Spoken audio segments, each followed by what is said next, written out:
Class 10th है ना, class 10th का बहुत ही इंपॉर्टेंट क्या है, ये एक टॉपिक है पूर्ण वर्ग विधि है ना। इस विधि में हमें क्या करना रहता है, जो भी हमारा क्वेश्चन रहता है उसे हमें x माइनस ए का स्क्वायर या फिर x प्लस ए के स्क्वायर में क्या करना रहता है, उसे जमाना रहता है। और इस तरीके की विधि में क्या करना रहता है, जो हमारे जो दोनों तरफ के जो क्वेश्चन रहते हैं उसमें कुछ विशेष जोड़ना रहता है। तो आज हम सीखेंगे अपने इस वीडियो में पूर्ण वर्ग विधि से किसी समीकरण को हल कैसे करना है। तो चलिए स्टार्ट करते हैं। मेरे पास यहाँ पर क्वेश्चन है 2x square minus 7x plus 3 equal करके क्या है, 0 है। तो सबसे पहले ना ये जो फर्स्ट वाला जो x है, हमें x को अकेला छोड़ना है, मतलब x के साथ में कुछ भी नहीं रहना चाहिए, ठीक है।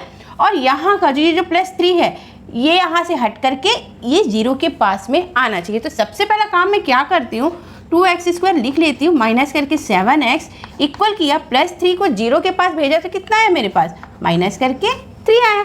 अब मैं इस x को अकेला करती हूँ, ठीक है। क्या करती हूँ मैं यहाँ पर x स्क्वायर लिखती हूँ माइनस 7x अपॉन करके ये 2 तो हटाना है हमें, तो ये 2 क्या हो जाएगा, इसके नीचे आ गया, ठीक। इक्वल किया, माइनस 3 किया और 2 फिर इसके नीचे आ गया, है ना। यहाँ से 2 हट करके जो बाकी नंबर बचे थे उसके नीचे में 2 आ गया। अब यहाँ पर मैं क्या करूँगी, मुझे पूर्ण वर्ग विधि से सॉल्व करना है और इसे हमें फॉर्मूला x माइनस ए का स्क्वायर, क्योंकि यहाँ पर माइनस है ना, मतलब a प्लस बी के स्क्वायर के फॉर्मूले में क्या करना है, हमें इसे जमाना है उस हिसाब से, है ना। तो यहाँ मैं क्या करूँगी, एक्स स्क्वायर लिखा, ठीक है। मैंने यहाँ पर माइनस किया, ये x था, x को रहने दो, 2x किया, ठीक है, मल्टीप्लाई किया 7x लिख चुके थे हमने, है ना, 7/2 लिखा, इंटू करके 1/2 करेंगे, ठीक है, क्योंकि ये 2 से ये 2 क्या हो जाएगा, कैंसिल हो जाएगा, तो और ये 7x/2 वैसी का वैसी रह जाएगा, ठीक है। इक्वल किया, माइनस करके 3/2 किया। अब इस x स्क्वायर को हम वैसे लिखेंगे, माइनस किया, ठीक है, ये 2x हमने वैसे लिखा और 7 1 जा 7 और 2 2 जा कितना हुआ हमारा 4 हो गया, ठीक है, ताकि इसे हम क्या कर सके, समीकरण में बैठा सके, हमारे फॉर्मूला में इसे एडजस्ट कर सके, ठीक है। माइनस करके क्या किया मैंने, 3/2 किया। अब यहाँ पर हमें देखना है, ठीक है, ये 7/4 आया, ठीक, ये 7/4 आया है, इसे हम वर्ग करके दोनों तरफ क्या करेंगे, जोड़ेंगे, मतलब लेफ्ट और राइट दोनों तरफ हम क्या करेंगे, इसे जोड़ेंगे, है ना। यहाँ मैं एक लाइन खींच देती हूँ।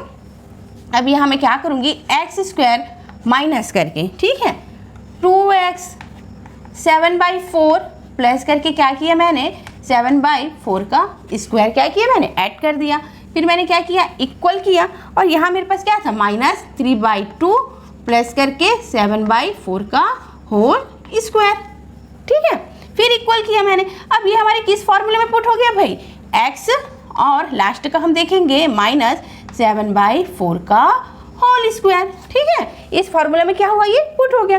अब इक्वल किया, ठीक है, माइनस 3/2 लिखा, इसका 7 का 2 टाइम्स मल्टीप्लाई करेंगे, मतलब 7 × 7 कितना होगा हमारा 49, 7 7 जा 49, और 4 × 4 मतलब 2 टाइम्स किए कितना होगा 16 होगा। ये वाला जैसा है इसे वैसे ही रहने दो, ठीक है। इधर वाले से अब हमें क्या करना है, कुछ नहीं करना है। x माइनस 7/4 का होल स्क्वायर किया, इक्वल किया, 2 और 16 का एलसीएम कितना आया, 16 आया, है ना। अब यहाँ पर 2 के टेबल में 16 कितने जा में आता है, 8 जा में, इसलिए हमने यहाँ पर कितने का मल्टीप्लाई किया, 8 का, कितने का 8 का, मतलब 8 3 जा 24 प्लस करके क्या हो गया हमारा 49। अब ये वाला जो है इसे हम वैसे ही लिखते हैं, x माइनस 7/4 का होल स्क्वायर किया। अब 49 में से 24 माइनस करें, मतलब 9 में से 4 गया तो 5, 4 में से 2 गया तो 2 अपॉन करके 16। ये जो वर्ग लगा है ना, यहाँ पर क्या हो जाएगा, ये प्लस माइनस करके रूट 25/16 हुआ, ओके। अब यहाँ से आपको पता है कि अगर वर्ग लग के रूट लग जाता है तो क्या हो जाता है, वो प्लस माइनस हो जाता है। तो यहाँ हम क्या करेंगे, प्लस माइनस 5 का वर्ग कितना होता है 5 और 16 का कितना होता है 4। मतलब अब हमें क्या करना है, इस x minus 7/4 equal plus minus 5/4 को क्या करना है, इसे हमें मतलब कि इसके अलग अलग मान निकालें, एक बार प्लस साइन मिलेंगे और एक बार माइनस साइन मिलेंगे, ठीक है। चलिए स्टार्ट करते हैं। अब हम क्या करेंगे, x माइनस 7/4 आया है ना, इक्वल करके प्लस माइनस 5 क्या आया, मेरे पास 4 आया। अब हम क्या करेंगे, इसमें प्लस और माइनस के साइन लेंगे, है ना। तो एक बार हम क्या करते हैं, प्लस साइन लेंगे और एक बार क्या लेंगे, हम माइनस साइन लेंगे। तो प्लस साइन लेने के लिए क्या करना है हमें, x माइनस, है ना, 7/4 इक्वल करके प्लस करके क्या लिया मैंने 5/4। तो x इक्वल कितना आ गया मेरा 5/4 माइनस इधर गया तो क्या हो गया प्लस 7/4। तो x इक्वल 7 और 5 कितना हुआ 12 अपॉन करके 4, तो x इक्वल कितना आ गया 4 3 जा 12, है ना। हमारे x के क्या हुए एक वैल्यू निकल गया। अब वैसे ही हम क्या करेंगे माइनस साइन लेंगे तो क्या हो जाएगा हमारा x माइनस 7/4 इक्वल करके माइनस 5/4।